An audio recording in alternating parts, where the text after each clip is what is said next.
Amerika Birləşmiş Ştatları prezidenti Donald Trump İranı yaxın şərqdəki ABŞ hərbi bazarlarına hücum edəcəyi təqdirdə bunun nəticələrinin ağır olacağı ilə təhdid edib. Trump bunu təyyarədə jurnalistlərə açıqlamasında deyib. O bildirib ki, əgər İran Amerikalılara hər hansı bir ziyan vursa, Amerika Birləşmiş Ştatları çox sərt zərbə vuracaq. Amerika Birləşmiş Ştatları prezidenti həmçinin qeyd edib ki, o İranın nüvə silahından imtina etməsi məsələsində real nəticə istəyir.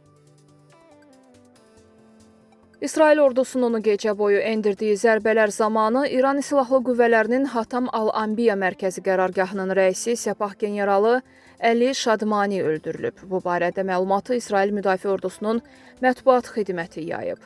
İsrail Hərbi Hava Qüvvələrinin qırıcıları dəqiq kəşfiyyat məlumatları əldə etdikdən sonra gecə Tehranda baş qərargaha hücum edib və Əli Şadmanini zərərsizləşdirib deyə məlumatda qeyd olunub. Qeyd edək ki, o iyunun 13-də sözü gedən posta təyin edilmişdi.